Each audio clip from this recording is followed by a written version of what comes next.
Bienvenue à Tech et Houblon, le podcast qui explore les technologies de l'information et notre passion pour la bière. Je suis votre animateur, Paul Saucier, et dans cet épisode enregistré au Benz Bar, nous nous plongeons dans le monde passionnant des technologies de l'information. Des dernières nouvelles et tendances aux avis d'experts, nous couvrons tous les sujets et sans oublier nos recommandations de bière. Que vous soyez un passionné de technologie, d'une bonne bière ou un auditeur curieux, il y a toujours quelque chose de nouveau à apprendre sur Tech et Houblon. Aujourd'hui, j'ai l'immense plaisir d'être accompagné de notre invité, Luc Dumoulin. Bonjour Luc. Bonjour Paul. Bienvenue au Benz Bar. Merci. C'est pas ta première fois ici? Non, c'est pas ma première fois, mais c'est toujours impressionnant. Oui, je suis absolument d'accord avec toi d'ailleurs. Avant de commencer dans notre sujet de TI, on a toujours nos bières, nos suggestions de bières qu'on fait ici pour nos auditeurs. Luc, je te laisse commencer avec la tienne, qui est une que je connais bien d'ailleurs. Oui, bien, je ne suis pas très original. Ça doit faire 20 ans que je bois la même bière. C'est la Guinness.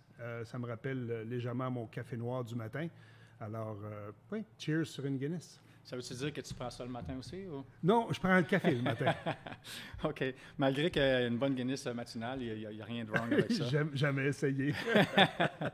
J'aimerais dire la même chose, mais c'est pas vrai, je l'ai déjà essayé, puis c'était formidable.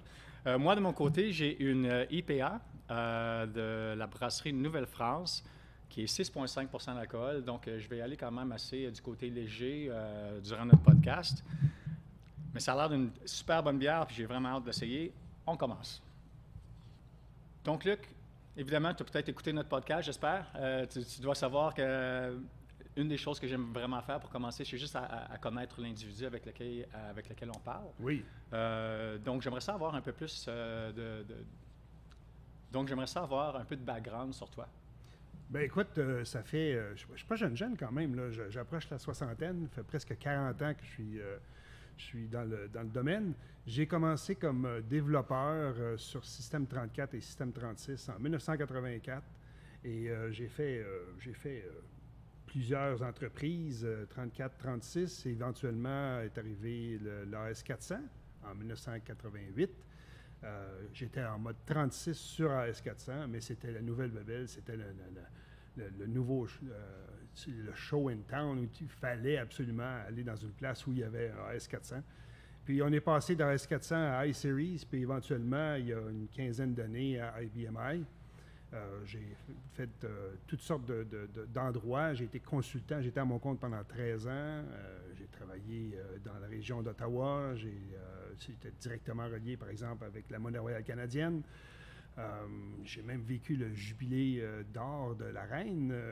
On avait à la Monnaie royale canadienne l'immense privilège d'imprimer des certificats honorifiques pour les gens qui recevaient des titres qui étaient remis par le gouverneur général. Alors, j'ai fait toutes sortes de choses différentes, travaillé dans le domaine de la distribution, arpenter les allées dans les centres de distribution, mais toujours relié avec des applications qui fonctionnaient sur la plateforme AS400, aujourd'hui appelée IBMI. En fait, je dis aujourd'hui, mais ça fait 20 ans. Donc, tu as eu l'évolution avec IBMI de la même façon, tu étais là dès le début avec AS400? Absolument, oui. Puis j'ai travaillé avec toutes les facettes du RPG, que ça passe du RPG 2 à l'époque au Free RPG, puis maintenant aujourd'hui appelé le RPG moderne, le Modern RPG, par IBM et par tous les gens qui sont spécialisés dans le domaine. Alors, oui, ça ressemble à ça, mon expérience. J'ai côtoyé des vice-présidents, des présidents d'entreprise quand j'étais à mon compte. Tout récemment, je dirigeais une équipe d'une vingtaine de personnes qui étaient dans un département de développement. Puis, on était dans une entreprise où est-ce qu'ils avaient bâti un système de distribution complètement from scratch. Donc, c'est un système legacy. Il y avait du code qui datait de 1979, du COBOL, du RPG. Puis, on a amené des nouvelles pratiques. On a amené du site web. On a amené des API, des REST APIs, toute la nouvelle modernité qu'on retrouve sur d'autres plateformes. J'ai fait ça il y a tout récemment avant d'entrer ici chez R2I. Super intéressant. J'ai hâte de retomber dans ce sujet-là. Juste par curiosité pour moi, ta vie familiale, parce qu'on se connaît quand même depuis quelques mois maintenant, mais j'ai jamais vraiment eu la chance de m'asseoir avec toi et discuter. Ta vie familiale, est-ce que tu as une famille? Qu'est-ce que tu fais du côté personnel? Du côté personnel, ben, je dois dire, j'ai 4 enfants et 11 petits-enfants. Oh là là. Et oui, et les petits-enfants, il y en a probablement d'autres à venir. Ça va dépendre du dernier, le quatrième, qui, lui, n'a pas encore commencé sa famille, récent dans sa nouvelle job, avec sa blonde, et ainsi de suite. Mais ça ressemble à ça. Ça occupe les fins de semaine. Est-ce qu'il a acheté un chien? Il n'a pas de chien. Pas de chien encore, ça va peut-être être la première étape avant les enfants. Excellent. Donc, je comprends un peu de démarche, ton background qui t'a emmené aujourd'hui ici chez R2I. Et puis, moi, je dis toujours qu'on a créé une division pour toi, mais tu es vite à me reprendre pour dire que c'était une idée de notre fondateur, Benoît, qui mijotait depuis 2-3 ans déjà. Mais quand même, la division s'est développée une fois que tu t'es joint à l'équipe. Est-ce que tu peux nous parler un peu de la division ou du département, puis de quelle façon que vous entreprenez les projets? Absolument. Quand on m'a présenté la vision du département, c'était pour complémenter l'offre de services d'R2I qui, on le sait déjà, là, travaille du côté infonuagique, infrastructure et tout ça. Il manque l'autre côté, puis c'était une demande de la clientèle. Qu'est-ce qu'on fait avec nos applications? Comment est-ce qu'on peut être capable d'assurer la pérennité de nos applications? Puis on aimerait ça le faire à travers un seul et unique fournisseur plutôt que d'avoir à aller recruter à gauche puis à droite. On sait que les temps ne sont pas nécessairement simples dans le recrutement, surtout avec le personnel qui touche la plateforme IBMI. Il y a beaucoup de gens qui s'approchent de leur retraite. Il n'y a plus vraiment de formation qui se donne dans les cégeps, même dans les universités ou même dans les écoles privées au niveau du RPG, par exemple. Alors, ça crée comme un besoin. Il y a comme un genre de trou en ce moment qui a besoin d'être comblé. Puis, c'est ce que R2I m'offrait, c'est-à-dire la chance de pouvoir démarrer un département où on rendrait le service que les clients recherchent, c'est-à-dire avoir des gens compétents, des gens qui sont passionnés par la plateforme et qui sont prêts à donner le coup de main qu'ils ont besoin, c'est-à-dire maintenir leurs applications en vie, keep the lights open, c'est comme ça qu'on le reconnaît. Donc, cette portion-là, mais aussi éventuellement offrir d'autres genres de services, comme par exemple du développement pur et pourquoi pas former une université ou une académie qui permettrait de former des jeunes diplômés mais qui ne connaissent pas la plateforme, puis les amener à la comprendre, à la connaître, puis à développer, puis se faire une carrière de ce côté-là. D'après toi, pourquoi qu'on ne connaît pas la plateforme autant aujourd'hui qu'on la connaissait il y a 15 ou 20 ans passés? C'est une excellente question à laquelle je ne sais pas si j'ai vraiment la réponse. Le beau côté de la plateforme IBMI, c'est que le code écrit il y a 20 ans, 25 ans, 30 ans fonctionne encore aujourd'hui.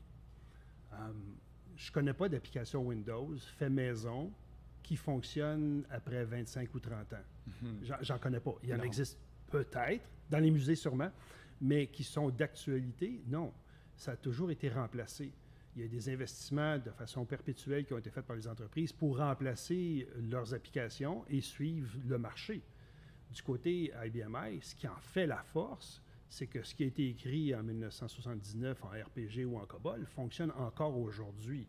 Donc, une entreprise qui a développé une application, qu'on appelle aujourd'hui une application legacy, a encore ce même code-là fonctionnel, malgré le fait qu'elle fonctionne sur du nouveau hardware, les Power 10. Ça fonctionne pareil. Donc, l'investissement du client a été protégé, mais en même temps, ça amène les entreprises à moins investir dans le développement comparativement à ce qu'on peut retrouver sur d'autres plateformes. Une expression anglaise qui dit « out of sight, out of mind ». Totalement. Puis si on peut vraiment dire, c'est le genre de système que, une fois que la clé est mise dedans, que le courant passe, merci, bonjour. On ne le sait pas, mais on n'en entend jamais parler. C'est absolument stable, c'est fiable. C'est toute la beauté de cette plateforme-là. Intéressant. Donc, évidemment, toi, on va dire que tu bois le Kool-Aid à BMI. Je pense que c'est... Absolument. Je n'ai que ça, Big Blue, qui me coule dans les veines. Excellent. Donc, si je te demande, ce serait quoi les avantages? On parle que c'est une plateforme qui est quand même, je ne dirais pas délaissée, mais peut-être pas aussi à jour avec les jeunes au niveau du développement, des choses comme ça. Ce serait quoi les avantages uniques d'IBMI? Des avantages uniques, il y en a plusieurs. La première qui me vient à l'esprit, la toute première, c'est tout l'aspect sécurité de l'environnement lui-même. Mais la deuxième qui vient tout de suite après, c'est le fait que c'est une plateforme tout en un. Je vais vous donner un exemple de ce que je veux dire par tout en un. Si je prends une application qui roule en entreprise dans un environnement Windows, on va retrouver un serveur pour l'AD, un serveur pour la BD, un serveur pour l'application et un serveur pour FTP, un serveur pour ci, un serveur pour ça. Donc, chacune des applications va avoir son serveur spécialisé pour la servir. Ouais. La différence et ce qui rend l'IBMI unique, c'est le fait que l'ensemble de ces serveurs-là qu'on retrouve dans les applications que je viens de décrire se retrouvent directement gérés par l'OS. Donc, ils voient l'ensemble de ces serveurs-là, que ce soit le serveur de base de données, que ce soit le serveur FTP, tous les serveurs applicatifs finalement qui sont requis pour exécuter les applications sur la plateforme sont gérés par l'OS. En fait, même que l'OS se sert de ces différents services-là pour être capable lui-même d'opérer puis de fonctionner.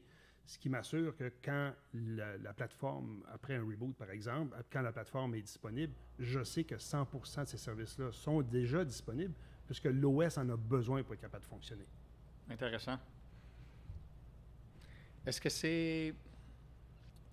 Au niveau de l'évolution puis des performances, des choses comme ça, j'imagine que ce que tu viens justement de mentionner, ça rentre tout en guise puis ça l'aide vraiment au niveau de l'efficacité du système? Oui, définitivement. Intégrer même à partir de l'OS, la base de données nous permet d'avoir accès à des contrôles et à des systèmes de mesure, que ce soit même des suggestions d'indexage ou des choses de ce genre-là qui nous permettent de rendre le système plus performant. Il y a des choses qu'on ne pourra jamais changer. Un programme mal écrit est un programme mal écrit. Et il y a aussi des conséquences au fait que des applications qui ont été écrites dans les années 80 ont été faites avec les styles des années 80, où est-ce qu'il y a très peu de réutilisation, il y a souvent du même code qui va se retrouver répété, et il y avait des vieilles façons de procéder pour faire des accès à la base de données, par exemple. Donc, l'arrivée d'SQL a permis d'augmenter l'efficacité des accès aux bases de données. Et ce qu'il faut, c'est être capable de dire, à un moment donné, est-ce que je vais aller chercher l'efficacité que la plateforme me propose en modifiant mon code, puis en allant profiter justement de ces ajouts-là qui ont été mis en place.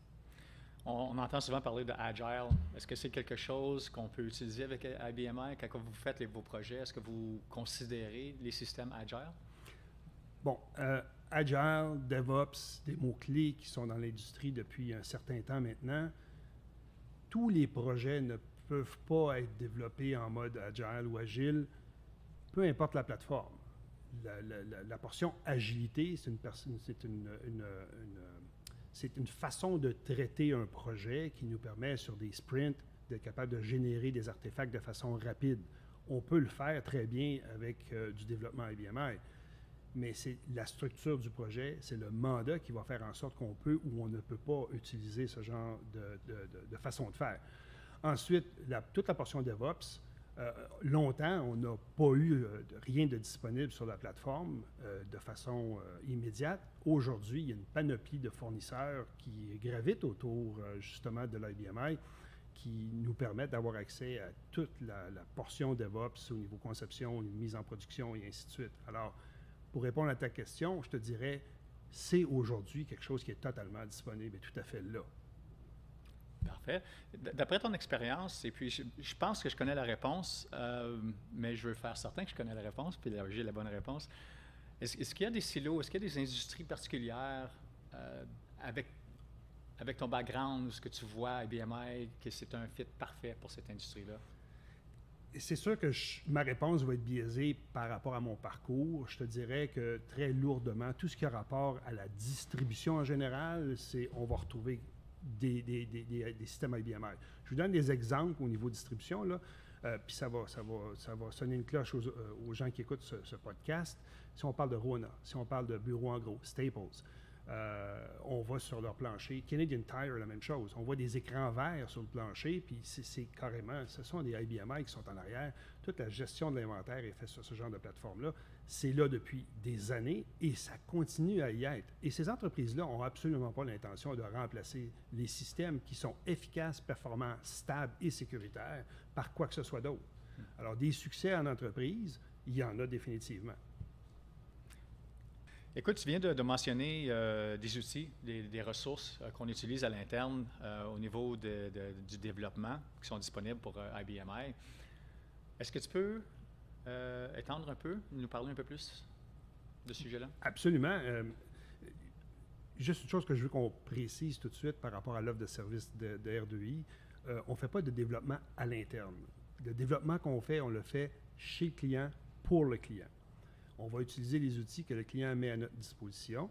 Par contre, on a un devoir chez R2I de toujours rester à l'affût de tout ce qu'il y a comme modernité qui peut être utilisé par nos clients et qu'on pourrait suggérer d'utiliser à nos clients. Je vais donner un exemple très, très rapide de ce que je veux dire. Il n'y a pas si longtemps, IBM sortait, il y a peut-être 10 ans, 10-12 ans, RDI, qui était le IDE, qui nous permettait, l'éditeur, l'environnement qui nous permettait d'aller modifier du code source dans un environnement complètement 100% Windows. Il y avait toute l'intégration se faisait. Il y a plein de développeurs qui utilisent cette plateforme-là.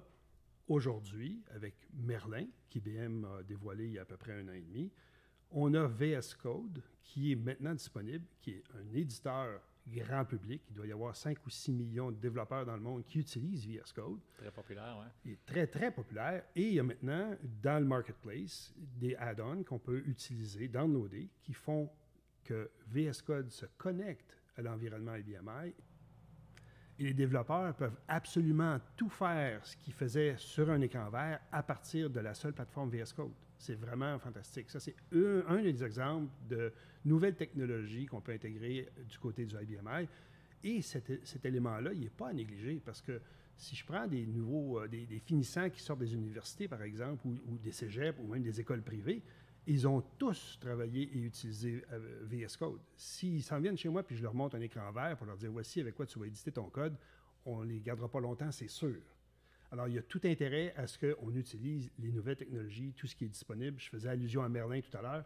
Merlin, c'est une étape plus loin, où est-ce qu'on va avoir Git, GitHub, on va avoir toute la technologie qui tourne autour de ce qu'on appelle les containers. Ouais. Je ne sais pas comment l'exprimer en français, mais tout ce qui a rapport à ça. Tout ce qui est Kubernetes, container, toutes ces choses-là. Exactement, parce qu'on est vraiment dans le monde du open source maintenant. Il y a Python roule sur IBMI, le R roule sur IBMI, Ruby, il y en a plein. Et il y en a d'autres qui vont s'en venir en plus. Alors, on est rendu là où est-ce que ce qui se faisait avant sur d'autres plateformes se fait maintenant aujourd'hui sur IBMI.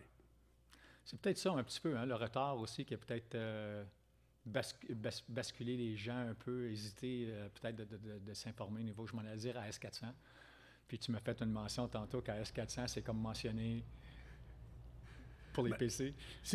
Oui, mon analogie, c'est comme si j'arrivais aux gens de Windows, je leur disais, j'ai de la misère avec mon Pentium. Ouais. Non, on n'est plus là, on n'est plus au Pentium. Là. Ça fait longtemps qu'on n'est plus au Pentium. Ouais. Même chose pour l'IBMI. Oui, parfait. Je m'avance, moi aussi. Plus d'AS400, IBMI. Donc, il y a quand même une belle intégration qui se fait au niveau du DevOps aussi, hein, qui est mise à jour. Là. Absolument. Dans la solution de Merlin, entre autres, il y a un lien direct avec Jenkins qui est fait. Donc, on parle d'automatisation de tâches, on parle de build, ce genre de choses-là. On est carrément dans le langage qui est utilisé partout ailleurs. La seule chose, c'est que je ne suis pas certain que le monde à IBMI est prêt à entendre ça. Les gens sont tellement confortables dans un environnement qui est stable, qui fonctionne bien, que là, on arrive avec un potentiel d'attirer une nouvelle clientèle au niveau des praticiens, des développeurs. Puis, moi, je me dis, réveillons-nous tout le monde. Il y a quelque chose de magnifique qui est là à nos portes, sur une plateforme qu'on aime tous. Je veux dire, j'en suis passionné depuis 1988 de la plateforme. Et puis, je vois ça arriver, puis je me dis, je trouve ça dommage d'être déjà rendu à l'âge que je suis rendu, parce que j'aimerais être capable de me lancer là-dedans à corps perdu, finalement, puis d'intégrer tout ce que les autres nous disent qu'on n'était pas capable de faire, maintenant qu'on est capable de faire.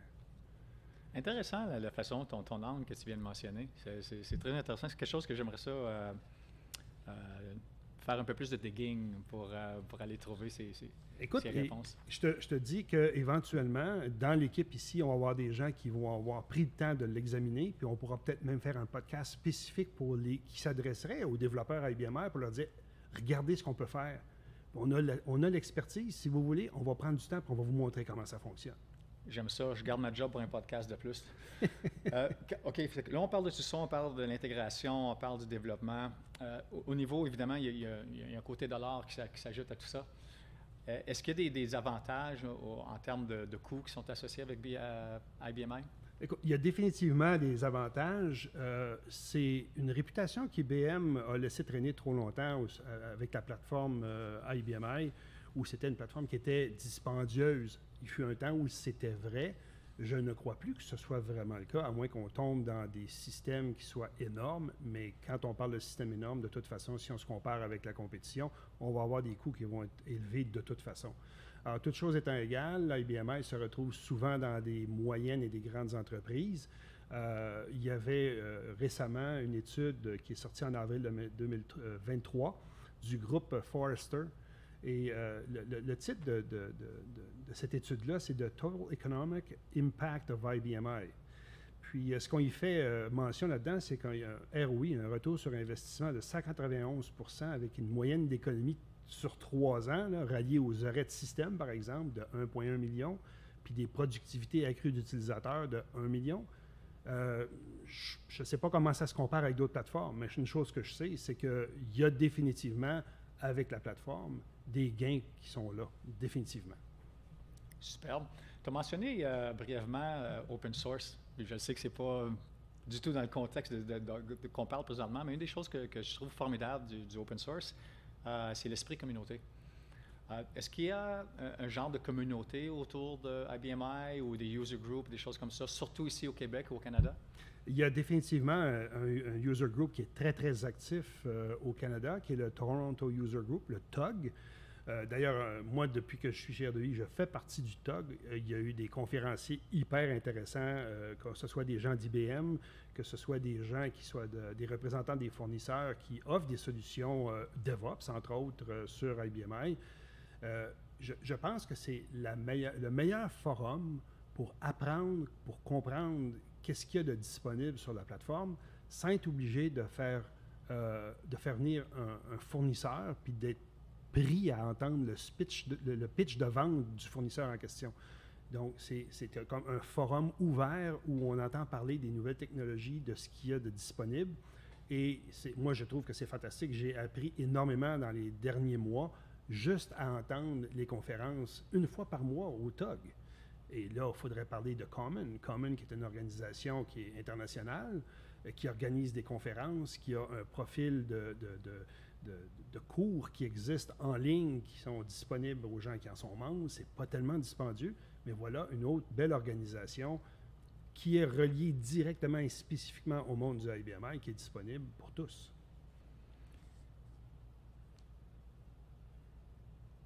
Je vais juste te poser une dernière question parce que je sais que j'étire et tu n'as pas eu le temps de toucher à ta bière trop cet après-midi. Le roadmap pour IBMI, à quoi qu'on peut s'attendre qui s'en vient? C'est une merveilleuse question et je suis content de pouvoir te dire que j'ai entendu sur un replay d'une conférence de Scott Forsty. Scott Forsty qui est l'architecte de base de données d'IBM, qui fait partie aussi des gens spéciaux d'IBM, c'est-à-dire qui sont consultés par rapport à la vision. IBM est très, très cachottier par rapport à ce qui s'en vient, mais Scott était très heureux d'annoncer que IBM a un plan décrit pour les prochains 10 ans. Le plan en question est définitivement axé sur les améliorations, l'ouverture sur le monde, l'ouverture sur ce qui se fait ailleurs, les intégrations pour la plateforme IBMI spécifiquement. Donc, sans pouvoir dire « oui, voici ce qui s'en vient », je peux dire qu'IBM se commet pour les prochains 10 ans à continuer à investir massivement dans l'amélioration de la plateforme. Moi, ça me rend complètement heureux.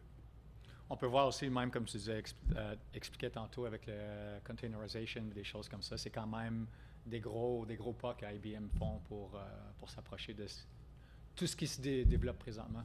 Bien, absolument. C'est une des raisons d'ailleurs pour lesquelles IBM a acheté Red Hat, pour être capable d'être dans ce monde-là et être capable de l'exploiter.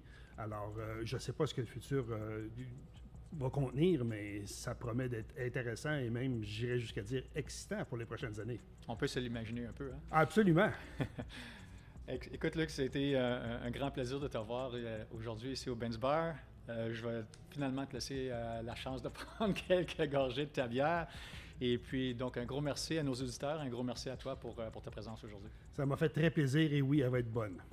À bientôt. À la prochaine.